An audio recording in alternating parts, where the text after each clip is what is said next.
Quisiera comenzar compartiendo con ustedes los casos de 5 personajes hipotéticos distintos, apoyándome en un libro que leí ya hace algún tiempo. 5 personas distintas, 5 casos diferentes, pero al mismo tiempo tan iguales, tan similares en muchos sentidos. En primer lugar, si usted quisiera conocer el calendario de la iglesia, las actividades de la iglesia, simplemente tendría que echar una ojeada al itinerario de Pedro. Y no hablo de Pedro el apóstol, sino de un Pedro común y corriente. Cualquiera que sea la reunión o ministerio, Pedro está allí con su Biblia en mano. Él participa en las enseñanzas que le asignan y se encuentra sirviendo activamente en los diversos ministerios que tiene la iglesia local. Es un hombre que ofrenda con toda fidelidad y siempre está disponible cuando se necesita hacer algo en la iglesia. Pero el mundo de Pedro y el mundo de Dios, lamentablemente, nunca coinciden. Todas sus actividades eclesiásticas ciertamente tienen muy poco impacto en su corazón y en el cómo vive su propia vida. Segundo personaje, Laura. Laura es una lista andante de lo que se debe y lo que no se debe hacer. Ella tiene una regla específica para cada cosa que representan a su vez la medida con la que ella se evalúa a sí misma y evalúa a todos los que están a su alrededor. Sus hijos viven bajo el agobiante peso de su legalismo. Para ellos, Dios no es más que un juez severo que pone estándares irrazonables sobre ellos y luego los condena al mostrarles que no son capaces de cumplirlos. No hay gozo en el hogar de Laura, porque no hay ninguna gracia que tenga que celebrarse en Laura piensa que el cumplir con su detallada lista es lo que le proporciona su posición delante de Dios. En su vida no hay absolutamente lugar para la gratitud por la gracia que le ha sido ofrecida en Cristo Jesús. Mientras Laura cumple estrictamente cada una de sus reglas, su orgullo, su impaciencia y su espíritu condenatorio crecen y se mantienen intactos. O pensemos en Angélica. Angélica zigzaguea constantemente de una experiencia emocional a otra. Constantemente está en busca de lo que podría llamarse un empujón espiritual, un encuentro vivo con Dios. Nunca permanece mucho tiempo en la misma iglesia a causa de esto. Podría decirse de ella que es más una consumidora de experiencias que un miembro comprometido y maduro del cuerpo de Cristo. No obstante, entre experiencia y experiencia, la fe de Angélica a menudo se vuelve meramente rutinaria y monótona. Constantemente está luchando con el desánimo y a menudo cuestiona la autenticidad de su propia fe. A pesar de la emoción de esos momentos poderosos que ha llegado a experimentar, Angélica no ha crecido en lo absoluto en su fe y en su carácter en conformidad a Cristo. Un cuarto personaje, Jacobo. Jacobo, hermanos, es un experto en las Escrituras y en la teología. Su biblioteca teológica incluye volúmenes cristianos antiguos y aún poco conocidos. Siempre está comprando las nuevas ediciones. Frecuentemente emplea frases como cosmovisión cristiana, como ser sólidos teológicamente hablando, como pensar como Cristo. Ama la Biblia, ciertamente, lo cual es algo bueno, muy bueno. Pero hay ciertas cosas en la vida de Jacobo que definitivamente no encajan. Y es que, a pesar de su dedicado estudio del cristianismo, Jacobo no se caracteriza por ser como Cristo. Tiene la reputación de ser un hombre orgulloso, crítico e intolerante de cualquiera que carezca del mismo entendimiento sofisticado de la fe que él posee. Jacobo critica incesantemente los sermones que escucha, no solo de su pastor, sino de cualquier pastor. En el cristianismo de Jacobo, la comunión, dependencia y adoración de Cristo han sido reemplazados por un deseo de dominar el contenido de la Escritura y la teología sistemática. Podríamos decir en un sentido que es todo un teólogo, pero por desgracia no es capaz de vivir por la misma gracia que incluso podría definir con una impresionante precisión teórica. Ha invertido gran parte de su tiempo y energía para llegar a dominar la palabra, pero lo triste es que no ha permitido que la palabra sea la que lo domine a él. Y un último personaje, hermanos, Julián. Julián estaba muy agradecido y contento por las relaciones que había encontrado en el cuerpo de Cristo. Nunca había antes experimentado tal tipo de amistad. Estaba tan lleno de gozo por su familia cristiana que participaba en casi cualquier actividad que lo pusiera en contacto con otros creyentes. A Julián le encantaban los estudios bíblicos, pero particularmente disfrutaba salir con el grupo después. Él amaba las conferencias, los congresos y los campamentos que se organizaban continuamente. Por primera vez en su vida, Julián se sentía vivo y conectado. El problema de Julián comenzó cuando uno de sus amigos más cercanos fue transferido en su empleo a otro estado. Y luego otro de sus amigos cercanos se casó. Luego su iglesia dejó de enfatizar el ministerio de los solteros. Cuando los grupos pequeños de su iglesia se reorganizaron, Julián sintió que estaba varado con un grupo de matrimonios mayores que él, con quienes no podía relacionarse. La iglesia ya no era la misma para él, así que dejó de ir a los estudios y a otras actividades paulatinamente. Pronto incluso su asistencia dominical comenzó a menguar. Solía decir que ir a la iglesia era como ir a la reunión de la familia de alguien más. Julián no se había dado cuenta de algo importante: que el compañerismo, la aceptación, el respeto y la posición en el cuerpo de Cristo en realidad habían reemplazado su dependencia de su comunión con Cristo. La iglesia se había convertido en una especie de club social espiritual para él sin que se percatara de ello. Y cuando tal club comenzó a cambiar de actividades, es que dejó de tener motivación para continuar. En otras palabras, hermanos, para Julián, la gracia de la amistad reemplazó a Cristo como aquello de donde debería obtener su identidad, su propósito y su esperanza. El evangelio para Julián quedó reducido a una red de meras relaciones cristianas satisfactorias.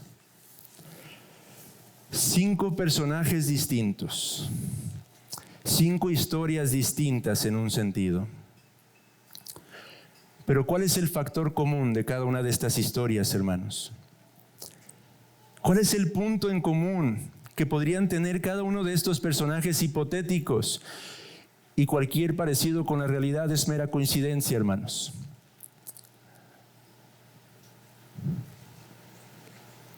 El punto para cada uno de ellos, hermanos, es que eventualmente se desviaron. O quizá incluso nunca llegaron a entender del todo de qué se trata el cristianismo. ¿Qué es el cristianismo, hermanos? Dijimos ya en mensajes anteriores la forma en la que Jonathan Edwards definía el cristianismo. Edwards consideraba el cristianismo como un encuentro existencial y vivo con Dios. Eso es el cristianismo. El cristianismo no es mero intelecto, aunque el intelecto es sumamente importante, es vital. Pero no es mero intelecto, es más que un conocimiento intelectual, es un conocimiento vivo y experiencial de una persona. La persona de Cristo. Un conocimiento que debería de profundizarse cada vez más y más. Ese es el llamado de todo hijo de Dios. Ese es el llamado del cristiano. Ese es el llamado de cada uno de aquellos que por gracia hemos sido justificados.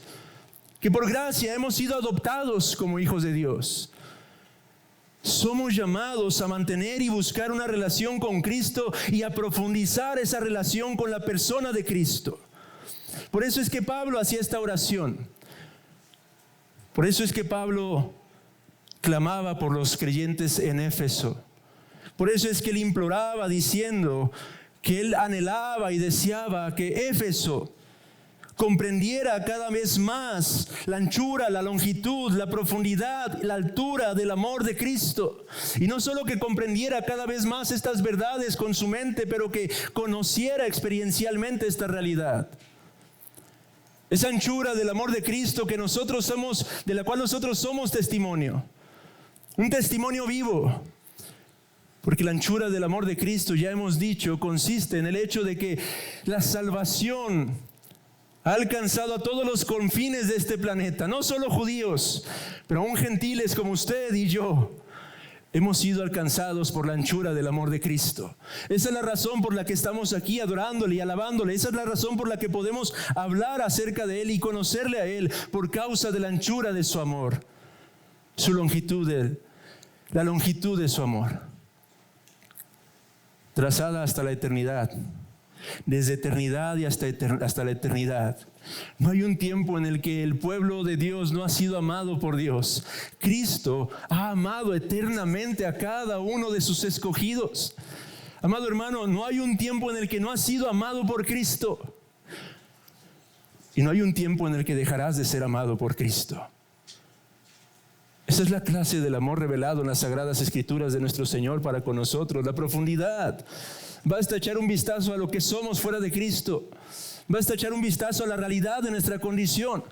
Basta vernos reflejados, como se nos daba en la meditación el día de hoy, en hombres como Jonás. Hombres egoístas, orgullosos, envidiosos, altaneros por naturaleza. Y sin embargo, Cristo, cuando estábamos en esa condición, se nos revela en la Escritura, murió por nosotros. La altura de su amor. Considerar la altura de su amor es meditar en la realidad de las cosas que están por venir, pero que aún ya son verdad ahora mismo. Que podremos contemplarlo a Él en la gloria, amados hermanos.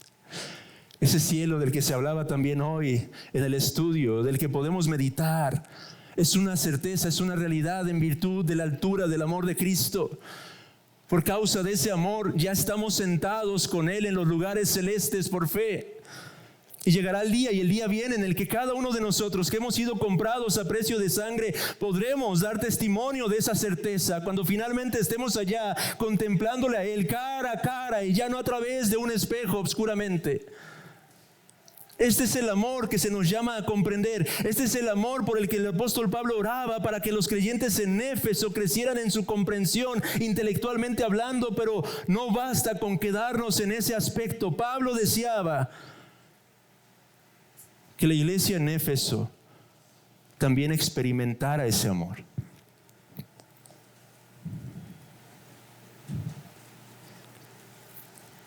Este es el llamado, el alto llamado del cristianismo, hermanos. Conocerle a Él, conocer su amor. Tristemente, a menudo los cristianos nos conformamos con el hecho de saber que ya iremos al cielo. El Señor ha salvado mi alma. Es suficiente, eso me basta. Pero, amados hermanos, conformarnos con esta clase de mero conocimiento básico es rechazar la totalidad de la enseñanza de nuestro Señor Jesucristo. Como dice un autor, me temo, amados hermanos, que cuando estemos allá en la gloria es cuando nos daremos cuenta de lo mucho que nos perdimos en nuestro peregrinar por este mundo, de lo mucho que dejamos de buscar y de recibir en nuestro peregrinar por este mundo. Nos daremos cuenta de la gran cantidad de cosas que desperdiciamos cuando caminamos por este mundo, hermanos.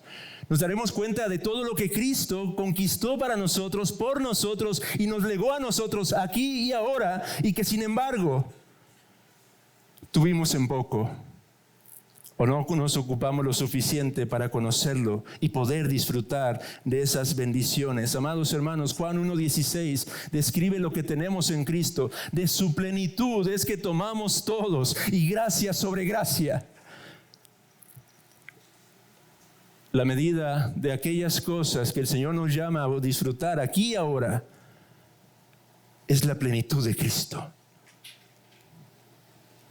Considere o sopese en su mente un poco esa verdad.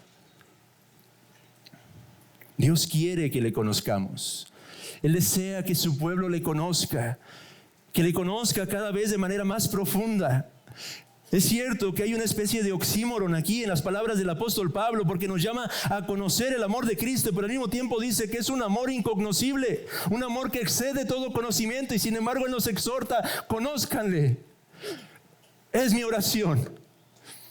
Conózcanle, sin temor alguno a que algún día van a agotar el conocimiento de Cristo, porque es inagotable. Porque entre más conozcas, más te va a dar. Entre más puedas acercarte a Él, verás que hay más y más de su plenitud para ti. Esta es la realidad de la vida cristiana, amados hermanos. Dios quiere que le conozcamos para que a su vez nosotros podamos darle a conocer a Él en este mundo caído. Eso es lo que dijo Pablo en Efesios 3:10.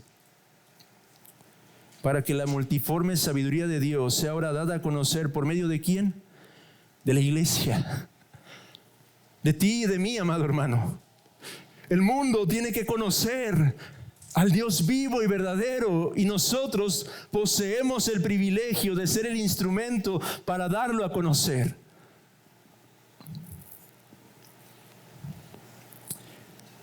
Pero ya hemos hablado acerca de esto, hermanos.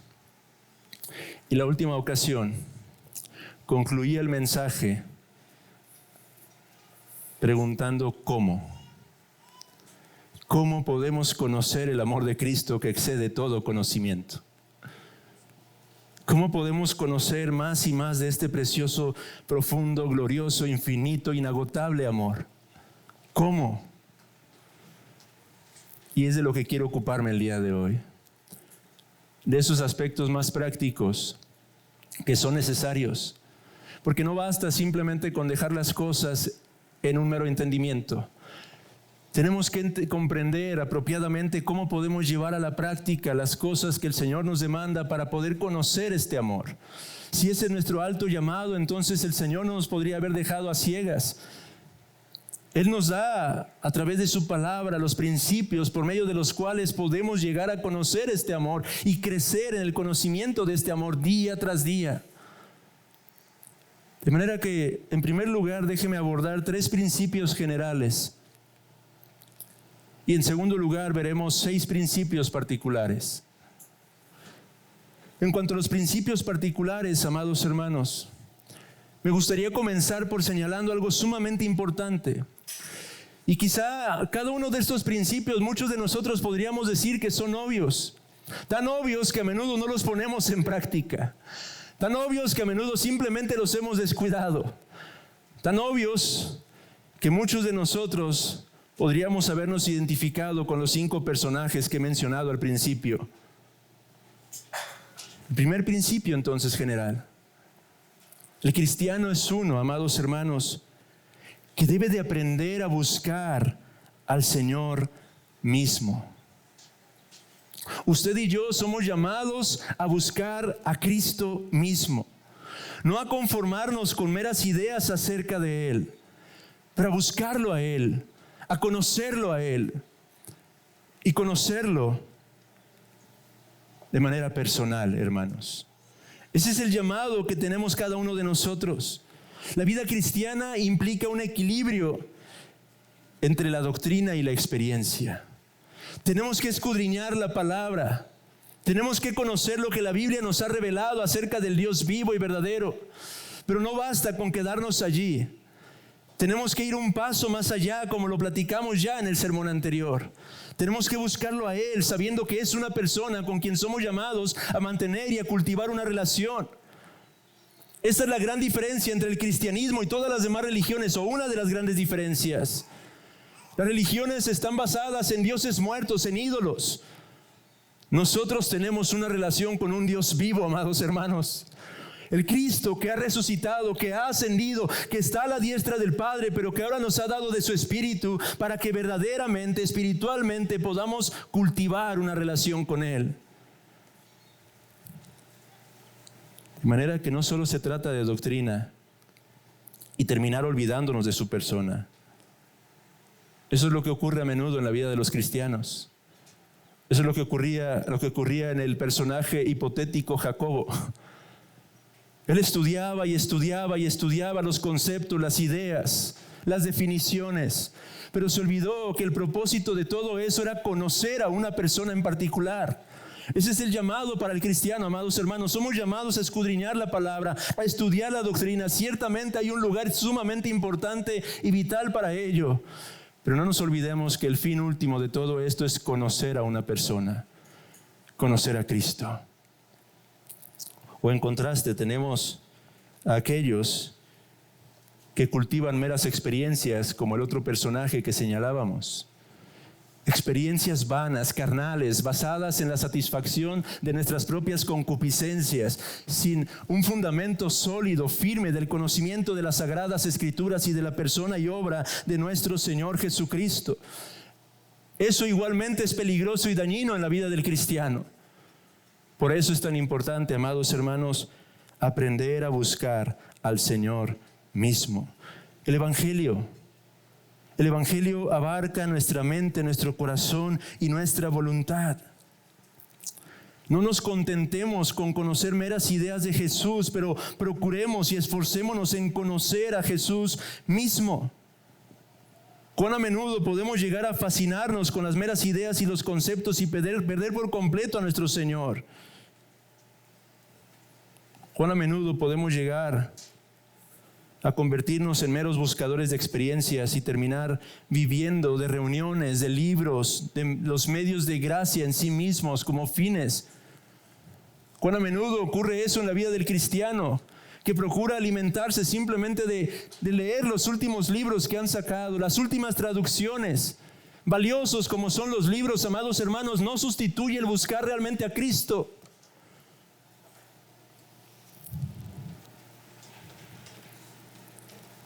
O cuán a menudo creemos que simplemente por el asistir a todas y cada una de las reuniones eclesiásticas estaremos bien espiritualmente hablando.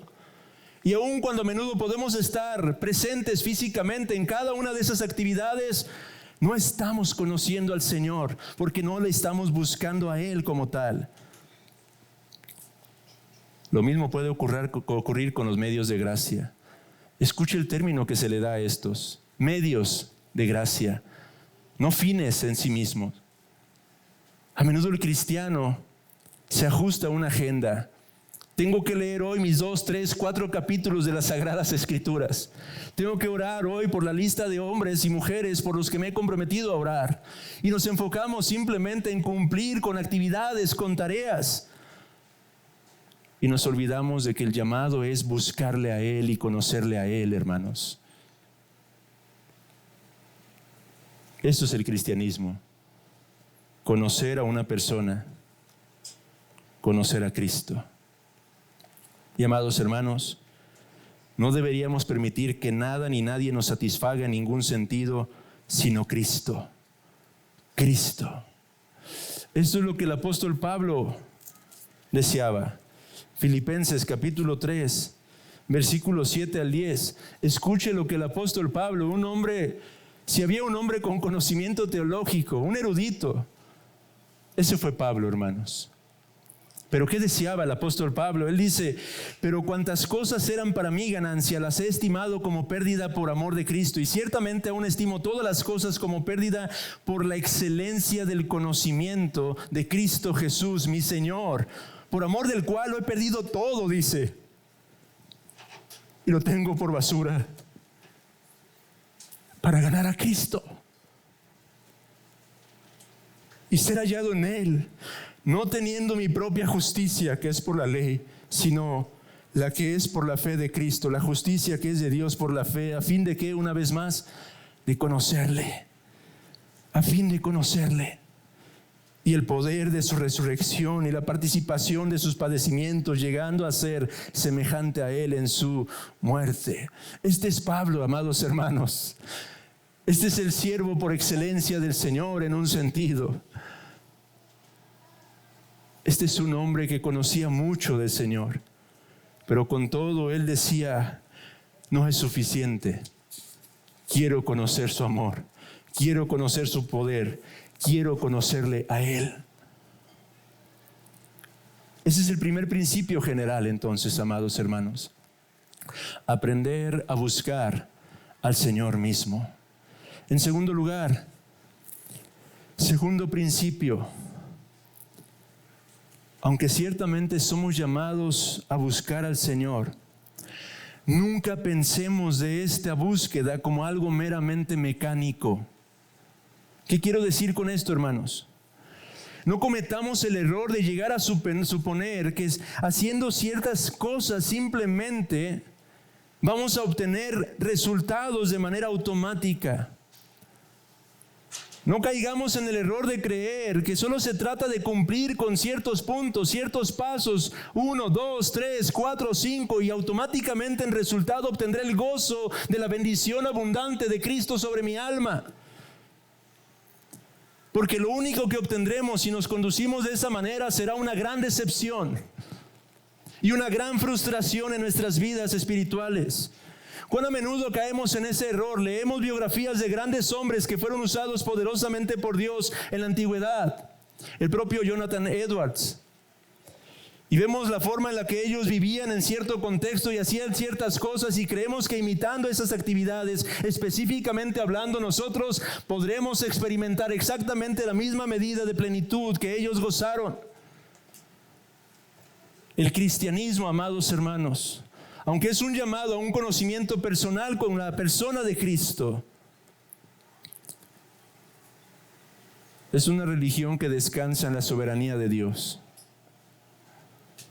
El principio de la salvación nos lo señala.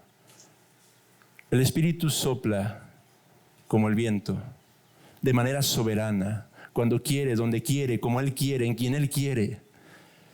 No caigamos en el error de creer simplemente que haciendo ciertas cosas entonces en automático obtendremos la bendición. Un ejemplo que leí acerca de esto fue el famoso sermón de Jonathan Edwards, Pecadores en manos de un Dios airado.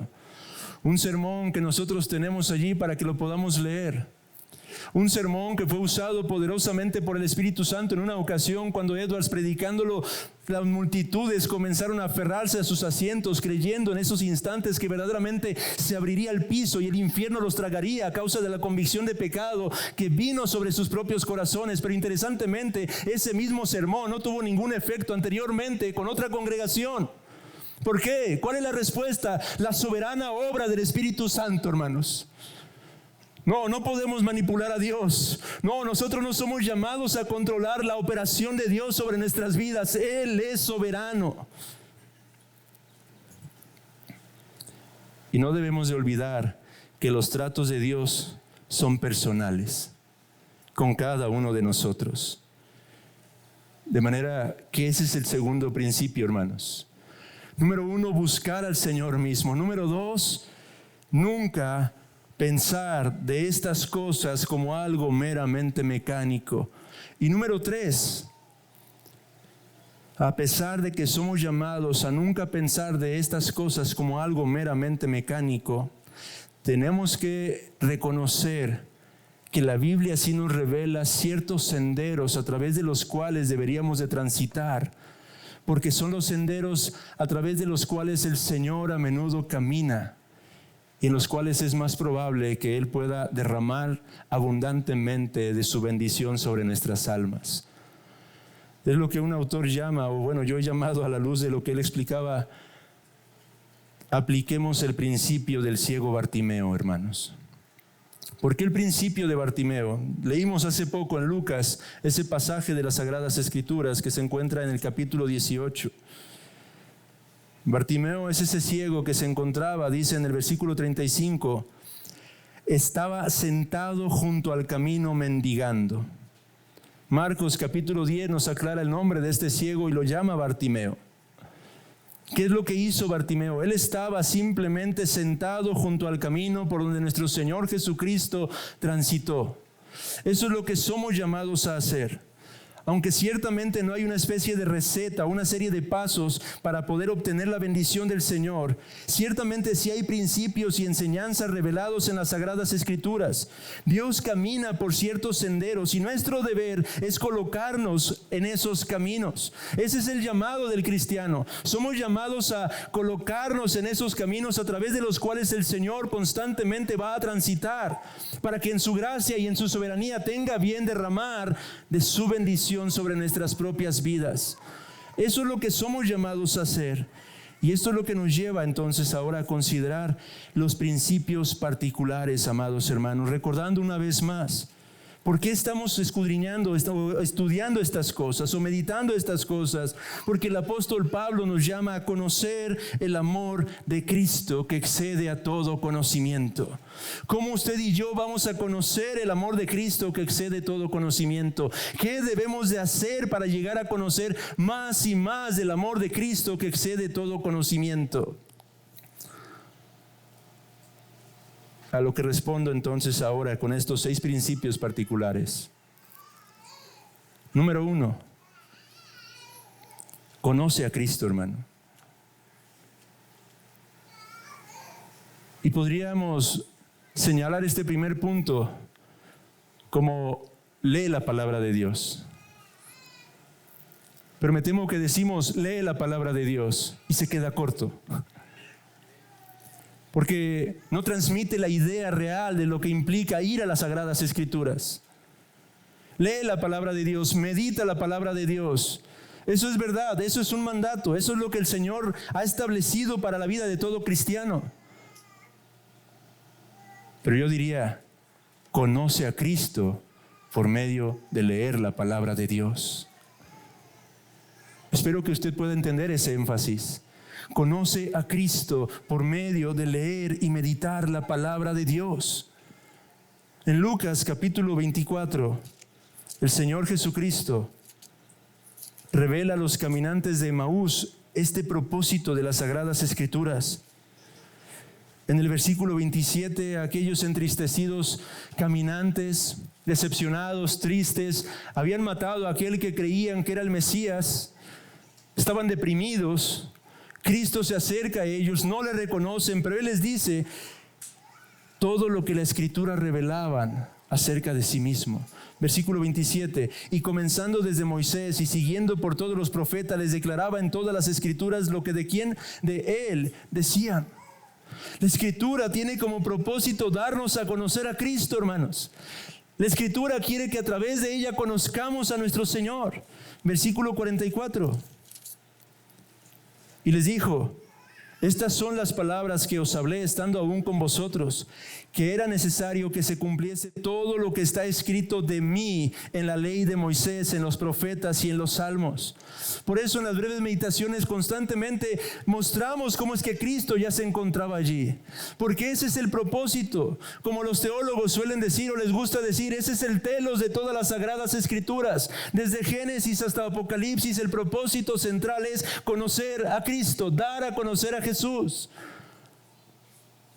De manera, amados hermanos, que para conocer su amor, tenemos que conocerlo a Él por medio de la palabra. Tenemos que ocupar tiempo en las Sagradas Escrituras. Y es que es posible leer la Biblia de forma absolutamente estéril. A menudo nos encontramos a nosotros mismos leyendo ¿por qué? Porque es bueno, y sí lo es. ¿O por qué más? Porque es lo correcto, porque debo hacerlo. Cuando estamos viendo así nuestra lectura de las Sagradas Escrituras, ya estamos en camino al fracaso espiritual. Somos llamados a leer la palabra del Señor para conocer a Cristo. Por eso es que se vuelve importante que al leerla estemos dispuestos a involucrar cada aspecto de nuestro ser, nuestro intelecto, nuestro espíritu, nuestra alma.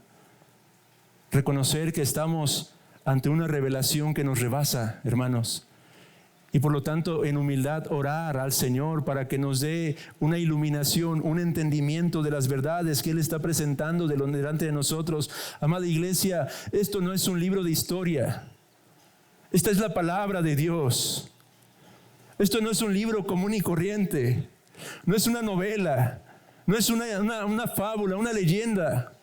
No son cuentos compilados en un solo conjunto. Es la palabra del Dios vivo y verdadero, del Dios que sobrepasa todo nuestro entendimiento, del Dios santo, santo, santo, que creó los cielos y la tierra, del Dios que se ha revelado a sí mismo y que constantemente quiere hablar a nuestros corazones, así como a nuestras mentes.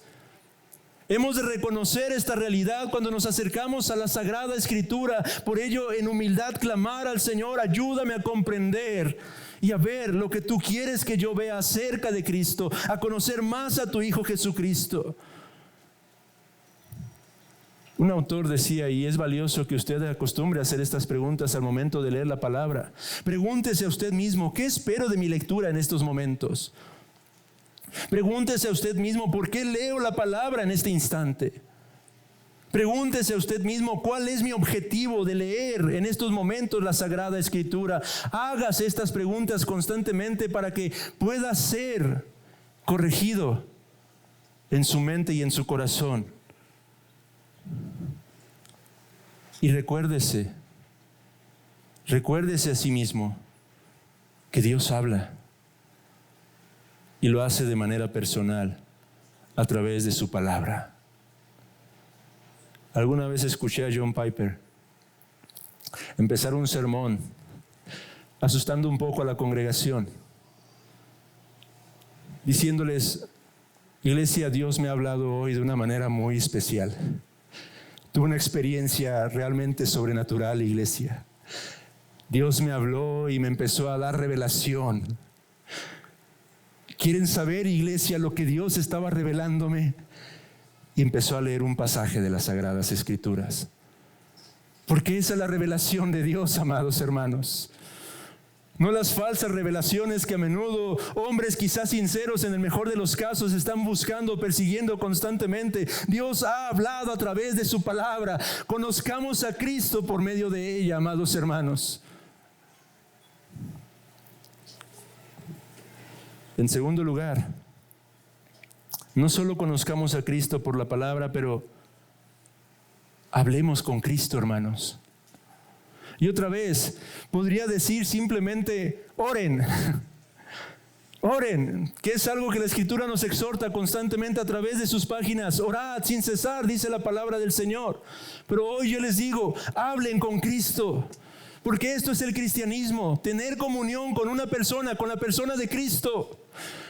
¿Cuán a menudo somos hallados orando sin orar? Lanzando palabras al aire sin la determinación y la convicción de que la persona del Cristo resucitado se acerca a nosotros para escuchar y atender lo que tenemos que decir. Ora, amado hermano. Ahora, como cristiano reconozco que hay una intensa lucha en cada una de estas cosas, hermanos. La oración es una de las cosas en las que más batallamos. Pero déjeme decir un principio práctico que espero pueda ayudarnos a todos, como a mí me ha ayudado últimamente. A menudo hay buenos libros acerca de la oración. Hay buenos consejos acerca de la oración. Pero, amados hermanos, atendiendo a los principios generales, no hagamos de la oración algo meramente mecánico. ¿Qué quiero decir con esto? Algo importante en la vida cristiana es que tenemos que aprender a conocernos cada uno de nosotros a nosotros mismos. Así como físicamente ustedes y yo hemos ido creciendo y madurando a través de los años. Hemos ido teniendo diversas necesidades, ¿cierto? Cuando usted era pequeño tenía ciertas necesidades. Cuando llegó a cierta etapa de su juventud tenía ciertas necesidades. Ahora que está en cierta etapa de su adultez tiene ciertas necesidades. Cuando llegue a una etapa de aún mayor tendrá ciertas necesidades. Cambia nuestras necesidades, cambia nuestro contexto. Lo mismo es en el ámbito espiritual. Por eso es que las recetas o los métodos a menudo fallan. Porque tendemos a tomarlos como algo mecánico. De manera que tenemos que aprender a conocernos a nosotros mismos. ¿Qué quiero decir con esto? Amado hermano, Si quizá usted por naturaleza es un tanto perezoso, tal vez le convendría disciplinar y establecer ciertos horarios. Pero va a descubrir en un tiempo más adelante que llegará el momento en que esas disciplinas y horarios se convertirán en una especie de camisa de fuerza que le robará la libertad en Cristo. De manera que llegado ese momento tendrá que volver a corregir y cambiar un poco su dinámica de oración o de la lectura de las Sagradas Escrituras. Así es como estamos los cristianos. O a veces quizá nosotros hemos cultivado una especie de libertad sin sujeción a ciertos horarios o tiempo, pero después de un tiempo descubrimos que esa libertad ahora nos perjudica y nos convendría comenzar a establecer ciertos horarios, ciertas disciplinas. Así es la vida espiritual, amados hermanos. No podemos encamisar un solo método. Tenemos que aprender a conocernos a nosotros mismos y ser sensibles a la necesidad particular que tenemos en ese instante. Quizá en algún momento usted necesita y puede leer varios capítulos de las Sagradas Escrituras. Hágalo meditando y conociendo a Cristo. Pero tal vez llegue un momento en el que eso no está funcionando en su vida espiritual y tiene que tomar pequeñas porciones. No me dejará mentir, muchos de nosotros, y digo muchos de nosotros porque varios lo han confesado, y yo lo hacía. Cuando recién conocemos a Cristo, ¿cómo leíamos la palabra? Abrimos y en lo primero que caiga. Dios hablaba, hermanos. Dios habló muchas veces. Pero conforme maduramos, el Señor tiene que trabajar con nosotros de otra manera. Ya no es suficiente abrir la palabra al azar. Ahora tenemos que ser más diligentes, empezar a escudriñar más, prestar más atención a su verdad, a lo que Él quiere revelarnos. Lo mismo es con la oración. Oremos entonces de esa manera y oremos particularmente, amados hermanos, buscando conocerle más a Él y pidiendo aquellas cosas que son conforme a su voluntad. Y algo muy importante en este contexto es lo que el apóstol Pablo estaba pidiendo por los creyentes en Éfeso. No solo pide y desea que conozcan más del amor de Cristo, pero en el versículo 16 el apóstol Pablo pide que ellos sean fortalecidos con poder en el hombre interior por su espíritu. ¿Por qué pediría tal cosa el apóstol Pablo? Porque necesitamos de esa fortaleza, amados hermanos. Ore por usted mismo pidiendo al Señor el ser fortalecido en su hombre interior, en su espíritu. ¿Para qué? Porque el amor de Dios es tan sobrecogedor, amados hermanos, que si no estamos fortalecidos por el espíritu, corremos el riesgo de ser destrozados. ¿No fue la experiencia de Isaías cuando contempló la gloria del Cristo? ¿No fue la experiencia del propio apóstol Juan? ¿No fue la experiencia de los hombres de antaño que cuando se nos revela que contemplaban la gloria y la majestad de Cristo caían como muertos? Amados hermanos, si realmente creemos lo que la Biblia enseña acerca del conocimiento experiencial de Cristo, hemos de orar por fortaleza para estar apropiadamente preparados para la presencia de Cristo en nuestras vidas. Pero no solo por eso, debemos de orar por fortaleza, hermanos, porque cuando nosotros estamos más buscando al Señor, es cuando seremos más atacados. Es una regla general. Cristo experimentó aquella gloriosa manifestación de su Padre y del Espíritu Santo en el Jordán. Pero ¿qué vino después del Jordán? Un desierto y un tiempo de tentación. Necesitamos rogar y clamar por fortaleza al Señor, porque tras las bendiciones que Él a menudo derrama sobre nuestras almas, tenemos que estar conscientes de que ciertamente enfrentaremos oposición, enfrentaremos luchas, enfrentaremos pruebas. Porque tenemos una lucha que no es contra carne ni sangre, hermanos. No olvidemos esas verdades contenidas en las Sagradas Escrituras. Usted y yo estamos enlistados en una verdadera batalla espiritual. Una batalla que no descansa, una batalla que es feroz, una batalla en la que cuando nosotros nos descuidamos, tenemos los ejemplos de grandes hombres de la antigüedad. Hombres como David, hombres como Pedro, que nos recuerdan que la batalla es feroz. y que nuestras fuerzas no somos capaces ni seremos capaces de librarla, y por eso necesitamos conocer más del amor de Cristo al tiempo que oramos pidiendo el ser fortalecidos para poder perseverar en ese camino, hermanos. Tercer principio: no solo conozcamos a Cristo por la palabra y hablemos con Cristo en la oración, pero alabemos y agradezcamos a Cristo constante y continuamente, hermanos. No nos dediquemos como niños malcriados a pedir y pedir y pedir sin agradecer y alabar al Señor, hermanos. Esa es la realidad de nuestros hijos a menudo, que solo piden y piden y piden y no saben agradecer lo que ya se les concede.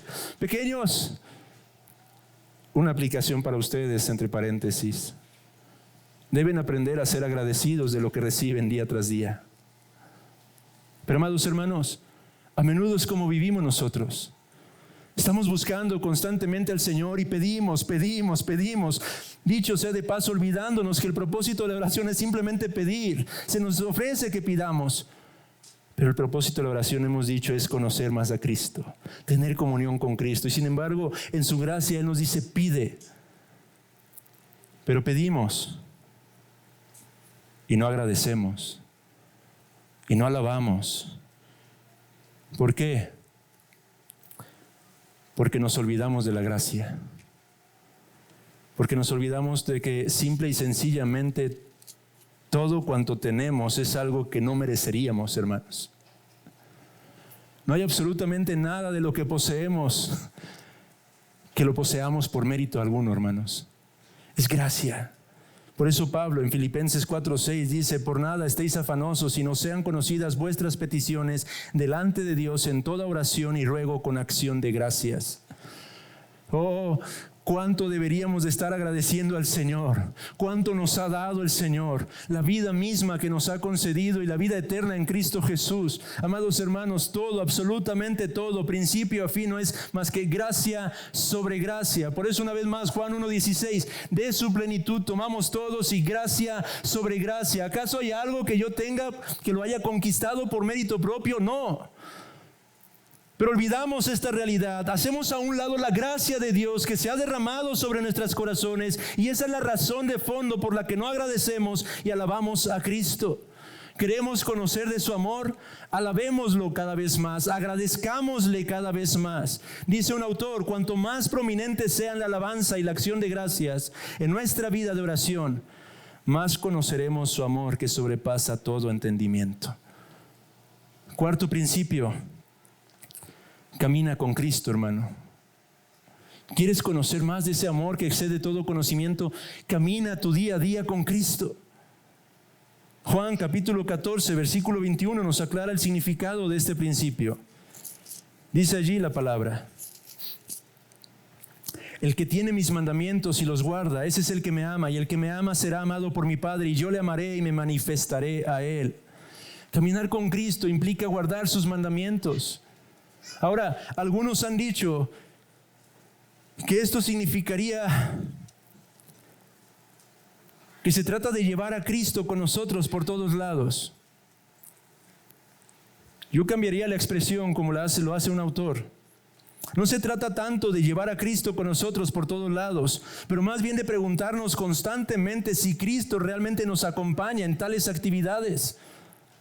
Varones, esta es una de las formas de retraernos de pecar. Detenernos y considerar si Cristo realmente está conmigo en estos momentos, en esta actividad en específico, cuando estoy delante del computador, viendo lo que estoy viendo allí en la pantalla. Cuando estoy a solas, cuando creo que absolutamente nadie me ve. Sería sabio reconsiderar y preguntarme: ¿Cristo me acompaña en esta actividad, en este momento específico? Evitemos las cosas que nosotros sabemos que de antemano Él es incapaz de soportar, aquellas cosas por las cuales Él murió en la cruz del Calvario. Efesios 4, versículos 30 al 32. El apóstol Pablo va a decir más adelante: no contristéis al Espíritu Santo de Dios. ¿Y qué cosas dice el apóstol Pablo que contristan al Espíritu Santo de Dios, con el cual fuimos sellados para el día de la redención? Inmediatamente podría venir a nuestra mente la inmoralidad, la mentira, el robo, las cosas escandalosas. Pero observe lo que dice Pablo. Quítese de vosotros toda amargura. No dice quítese o deje usted de robar o deje de mentir. Quítese de toda amargura, de todo enojo, de toda ira, de toda gritería, maledicencia, toda malicia. Y haga lo opuesto, sea benigno con los otros, misericordioso, como veíamos en el texto de Jonás, perdonándose unos a otros como Dios también os perdonó a vosotros en Cristo. Camina con Cristo si quieres conocer más de su amor, amado hermano. Pero recuerda que el caminar con Cristo no se limita a las cosas externas, pero a aquellas cosas que brotan de nuestro corazón. Porque el Cristo resucitado no es un ídolo una vez más. Él es aquel que conoce lo profundo de nuestros pensamientos y las intenciones del corazón. No contristéis pues al Espíritu Santo que os ha sido dado, amados hermanos. No lo entristezcan, albergando en su corazón esta clase de cosas. Quinto principio, importuna a Cristo. La Biblia nos exhorta a hacerlo. Hay veces ahí, amadas hermanas, sobre todo, sencillas y honestas, que me llegan a decir, hermano, es que a veces siento que enfado al Señor. La clase de fe sencilla que muchos deberíamos de emular y de abrazar constantemente. Esa fe que reconoce, yo sé que hablo con mi Señor, pero a veces siento que lo enfado. La Biblia nos enseña, por decirlo de alguna manera, que Cristo quiere que lo enfademos. Cristo quiere que insistamos. Cristo demanda de nosotros que estemos ahí constantemente. Si quiero usar el término atosigándolo, aunque eso no ocurre, hermanos. Importunándolo constantemente. Jeremías 29:13 dice, y me buscaréis y me hallaréis porque me buscaréis de todo vuestro corazón, dice el Señor, en el contexto del pacto, del nuevo pacto que haría con nosotros. Somos llamados a insistir en oración, somos llamados a perseverar en oración, somos llamados a imitar al patriarca Jacob, que se aferró a aquel ángel, al Cristo preencarnado, manifestado en aquel entonces, y que no lo soltó hasta poder obtener de él la bendición. Somos llamados a insistir e insistir e insistir ante el trono de la gracia de nuestro Señor, a buscar a Dios, a buscar a Cristo constantemente, día, mañana, tarde, noche, día tras día. Todo el tiempo, constantemente, continuamente, usted y yo somos llamados a buscarle. Importune a Cristo, hermano. ¿Quiere conocer su amor que excede todo conocimiento? Importune a Cristo. Insista ante Cristo. Tal como el ciego Bartimeo. Clame y clame y clame. Insista ante la presencia de Cristo. Pero hágalo por conocerlo a Él. Sobre todo, no las dádivas, sino a Él, el dador de las dádivas. Porque una vez más, cuán a menudo erramos en buscar a Cristo solo por lo que Él puede darnos. Busquémoslo a Él, a la luz del primer principio general. Y por último principio, amado hermano, sea sensible a los acercamientos de Cristo. ¿Qué quiero decir con esto, hermanos? Cristo manifiesta su amor para con su pueblo día tras día, hermanos. Pero no podemos una vez más encasillar a Cristo. Él tiene muchas formas de expresar su amor para con nosotros. Así como en el ámbito terrenal, los hombres, las mujeres, pudiéramos tener diversas formas para manifestar el amor el uno para con el otro. Una sonrisa, una mirada, un guiño, una caricia. Diversas formas que empleamos para decirle a la persona que amamos que la amamos. Pequeños detalles, pequeñas formas. Bueno, Cristo, por su Espíritu, constantemente está mostrándonos su amor a nosotros. No descuidemos ni despreciemos esas pequeñas manifestaciones que Él nos otorga día tras día, hermanos. El hecho de que sean pequeñas no las hace más insignificantes o menos importantes. Cristo está constantemente acercándose a nosotros por medio de su Espíritu Santo. Hay diversas formas en las que Él nos muestra su amor. Aprendamos a percibir y a reconocer esas muestras de su ternura, de su amor para con nosotros, para que cada día podamos conocer más y más de este amor. Día tras día nuestro Señor se acerca.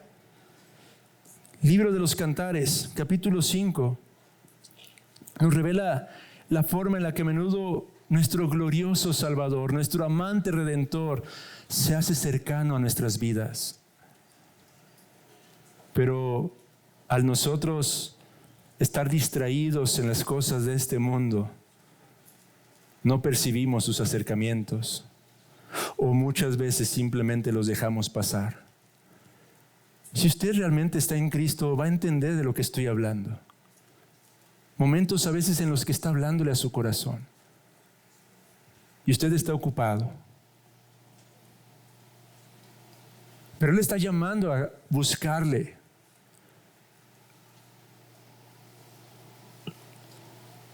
Lo está llamando a orar. Lo está llamando a dejar lo que esté haciendo y tomar un poco de la palabra del Señor. Pero usted está afanado y simplemente hace oídos sordos a ese llamado. Pasa en las noches a veces. De pronto usted despierta, se molesta un poco porque todavía son las 2 o 3 de la madrugada. No puede dormir. Y viene de pronto esa inquietud en su corazón, en su alma. Cristo está llamando. Pero usted hace y se da vuelta y se tapa aún más. Se cubre con la cobija, agarra la almohada. O peor aún, se levanta así al final, pero agarra su celular y empieza a scrollear en el internet. Empieza a ver toda clase de cosas, pero está haciendo oídos sordos a los tiernos llamados de su amante Salvador.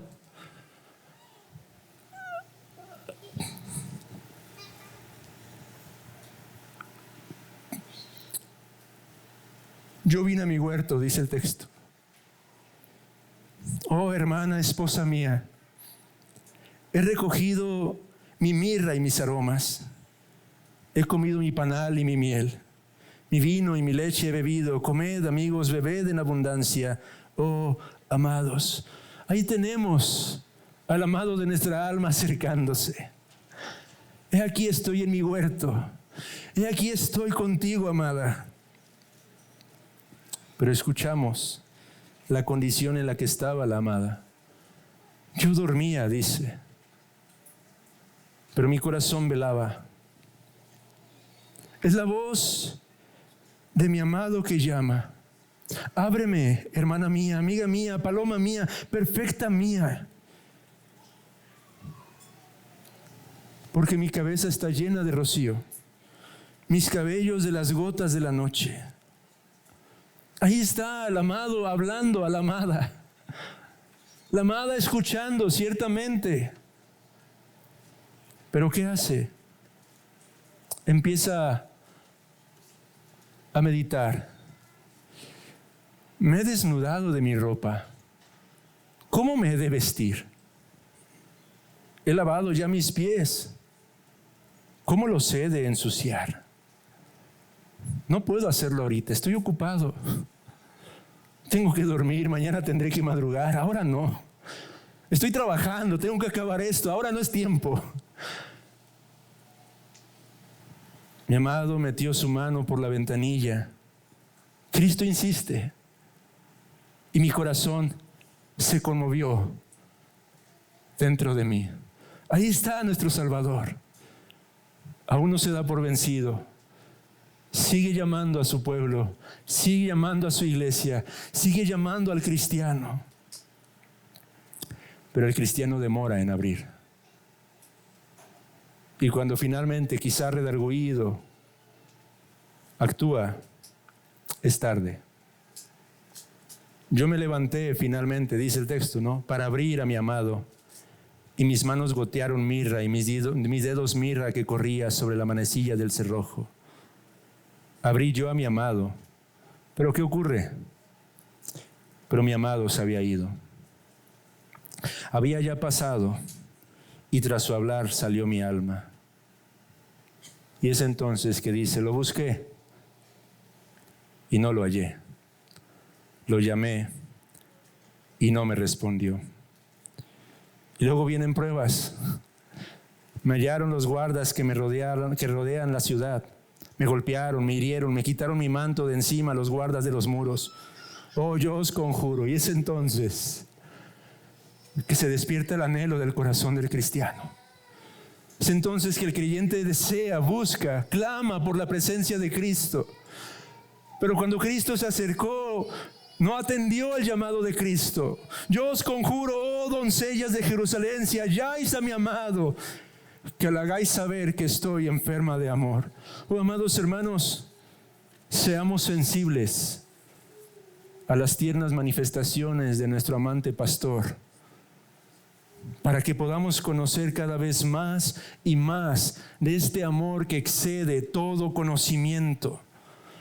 Este es el propósito en la vida cristiana que nos tenemos que trazar. No nos conformemos con algo menor que esto, amados hermanos. Busquemos cada vez más conocer a Cristo y el amor de Cristo.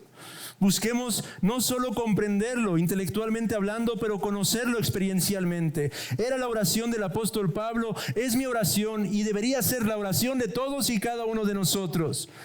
Para que entonces, y solo entonces, dice el apóstol Pablo, seamos llenos de toda la plenitud de Dios. ¿Con qué fin? Y esta es la conclusión, hermanos. Porque todo lo que he estado describiendo, alguien podría decir, pero pastor, todo eso suena tan individualista y egoísta. Todo eso hace tanto énfasis en el yo, buscar yo a Cristo, conocer yo el amor de Cristo, experimentar el amor de Cristo yo, la intimidad de Cristo. A lo que yo respondo que esto es lo que realmente necesitamos los creyentes. No tanto el individualismo, el egoísmo, sino conocer este amor de Cristo de manera personal, porque en la medida en que lo conocemos, dice el apóstol Pablo, seremos llenos de la plenitud de Dios. Esto implicará el menguar para que crezca Él en nosotros. Esto es lo que Juan el Bautista deseaba. Yo tengo que menguar para que crezca Él. Ser llenos de la plenitud de Dios implica que nos vaciamos de nosotros mismos, y vaciarnos de nosotros mismos implica que nos apartamos de orgullo, egoísmo, incredulidad, que a menudo son la raíz de muchos de nuestros pecados, de la mayoría de nuestras luchas, hermanos.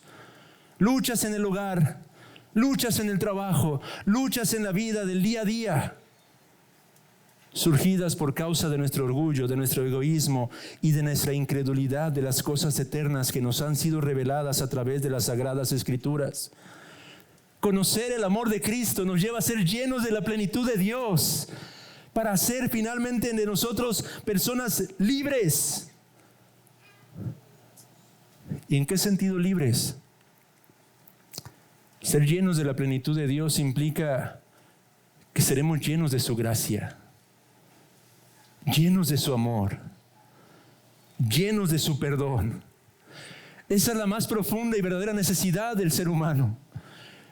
Necesitamos la gracia, el amor y el perdón de Cristo.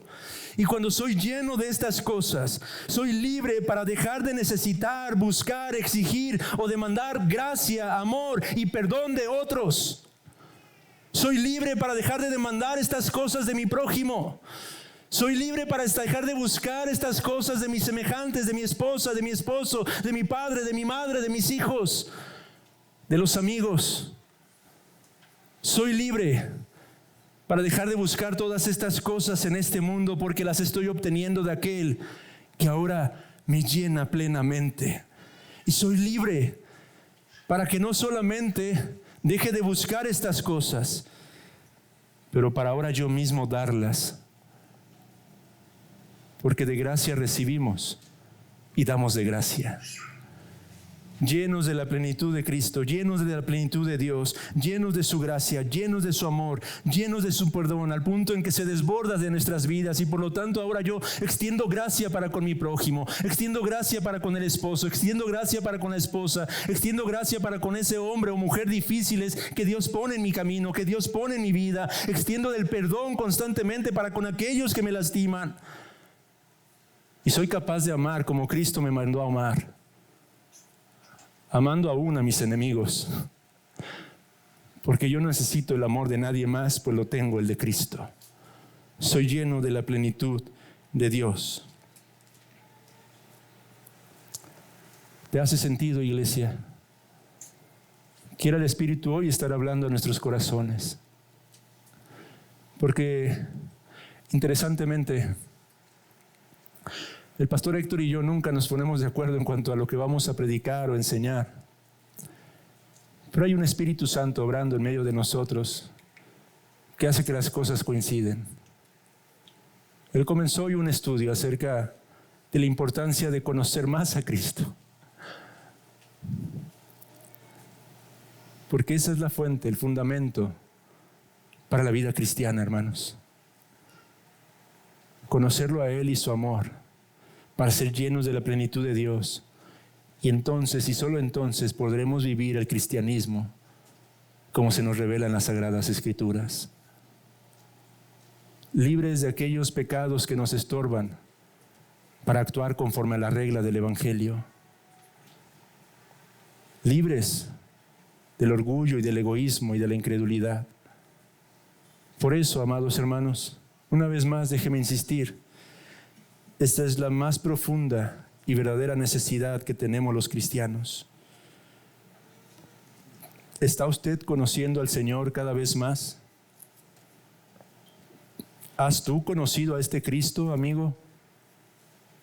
¿Has conocido este amor? ¿Has conocido esta gracia en tu propia alma y corazón? ¿Y eres tú ahora mismo una expresión de este amor y de esta gracia y de este perdón? Este es nuestro llamado. Jeremías 24:7 dijo: y les daré corazón para que me conozcan que yo soy Jehová, y me serán por pueblo, y yo les seré a ellos por Dios, porque se volverán a mí de todo su corazón. Amada iglesia, Cristo nos salvó para hacer de nosotros su pueblo, y Él llegará a ser nuestro Dios. De manera que nosotros tenemos este gran privilegio, conocerle a Él. Es mi oración que en esta semana estos principios puedan de alguna u otra manera ser usados por el Señor para buscarle insistentemente. Y amigo, a Cristo solo le puedes conocer por medio de la fe. A través de su palabra, Él nos ha revelado que Él es verdadero Dios, verdadero hombre, puesto que se encarnó para rescatar a pecadores indignos como nosotros de la segura condenación en la que nos encontramos por naturaleza, librarnos de la maldición bajo la cual vivimos ahora mismo, porque desde los días de Adán, aun cuando vemos la bondad de Dios en este mundo, lo cierto es que cada criatura que nace bajo un mundo maldito. Un mundo que no es lo que debería ser. Un mundo que se encuentra bajo el juicio por causa del pecado. Pero en Cristo se ofrece la gracia, el perdón, el amor, para que huyendo de esta condición de miseria, podamos encontrar en Él la fortaleza, la gracia, el perdón, el amor, para que puedas encontrar en Él la salvación de tu alma y puedas ser libre de la maldición de este mundo y seas colocado bajo la bendición de un Dios que quiere derramar abundantemente cada una de estas sobre nosotros, de un Dios que ya lo está haciendo sobre su pueblo, solo que nuestro pueblo a menudo lo ignoramos o lo desechamos. Bendición tras bendición el Señor quiere derramar, y no hablamos de cosas materiales, amigo, Seguramente y quizá en algún momento has asistido a otros lugares donde se te habla acerca de que eres un hijo de Dios o puedes ser un hijo de Dios y entonces tendrás un carro último modelo, una casa, una residencia. Amado amigo, esas no son las bendiciones de las que hablan las Sagradas Escrituras. Tan buenas como esas cosas podrían ser con cierto uso sabio. Cielos nuevos y tierra nueva. Una vida de comunión con Dios. Y la verdadera libertad en Cristo Jesús para adorarlo y alabarlo, conocerlo a Él por sobre todo. Esa es la bendición. Esa es realmente la bendición del hombre. Conocerlo a Él de esa manera experiencial, única, particular, a través de su palabra revelada. Quiera el Señor hablar a tu corazón, amigo, y quiera el Señor hablar a su pueblo el día de hoy. Hagamos una oración, amados hermanos.